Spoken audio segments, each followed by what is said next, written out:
அண்மைச் செய்தி நாமக்கல் மாவட்டம் எக்ஸல் பொறியியல் கல்லூரியில் 400க்கும் மேற்பட்ட மாணவர்களுக்கு வாந்தி மயக்கம் ஏற்பட்டுள்ளதாக தகவல் கிடைத்திருக்கிறது. விவரங்களை தர இருக்கிறார் செய்தியாளர் தங்கமணி. தங்கமணி, அந்த 400 பேருக்கும் தேவையான சிகிச்சை அளிக்கப்பட்டு வருகிறதா? கல்லூரி தரப்பிலிருந்து என்ன சொல்லப்படுது? வணக்கம். நாமக்கல் மாவட்டம் குமராபாளையம் நெடுஞ்சாலை பகுதியில் எக்ஸல் பொறியியல் கல்லூரி செயல்பட்டு வருகிறது. இந்த கல்லூரியில தமிழகம் மட்டுமின்றி அண்டை மாநிலங்கள் மற்றும் வெளிநாடுகளை சார்ந்த மாணவ மாணவிகள் சுமார் 40,000க்கும் மேற்பட்டவர்கள் படித்து வருகின்றனர்.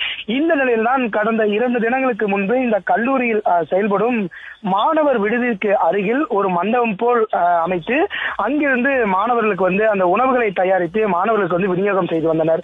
அப்போது அந்த உணவை சாப்பிட்ட மாணவ மாணவிகளுக்கு உடனடியாக வாந்தி மயக்கம் போன்ற ஏற்பட்டது.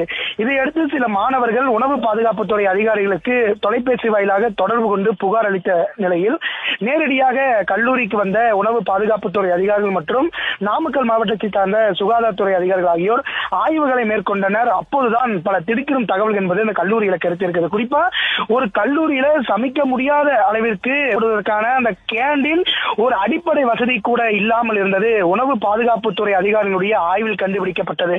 அதே சமயத்தில் உணவு தயாரிப்பதனுடைய அறையில் காலாவதியான ரொட்டி பாக்கெட்டுகள், மசாலா போன்றவைகள் உணவு பாதுகாப்புத்துறை அதிகாரிகளால் பறிமுதல் செய்யப்பட்ட நிலையில அந்த மேல் இருக்கும் நீர்நிலை தொட்டி கிட்டத்தட்ட சுத்தம் செய்து 3 ஆண்டுகளுக்கு மேலாக இருந்ததாக விசாரணையில தெரிய வந்திருந்தது.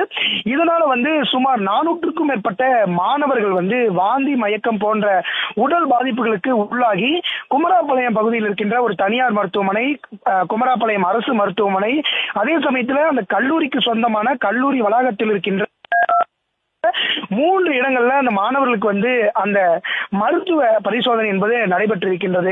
இந்த நிலையில்தான் இது சம்பந்தமாக நம்ம உணவு பாதுகாப்புத்துறை அதிகாரியிடம் கேட்ட பொழுது 400க்கும் மேற்பட்ட மாணவர்கள் பாதிக்கப்பட்டிருக்காங்க, 50க்கும் மேற்பட்ட மாணவர்களுக்கு தீவிர சிகிச்சை அளிக்கப்பட்டிருக்கின்றது. ஏனென்று குறிப்பிட்டால் அவர்களுக்கு ஒரு முறை சிகிச்சை அளித்த பின்னரே அவர்களுக்கு மீண்டும் இந்த வாந்தி மயக்கம் போன்றவைகள் உடனடியாக வந்துவிடுகிறது. இது எந்த காரணத்தினால் வருகிறது என எங்களுக்கே தெரியவில்லை.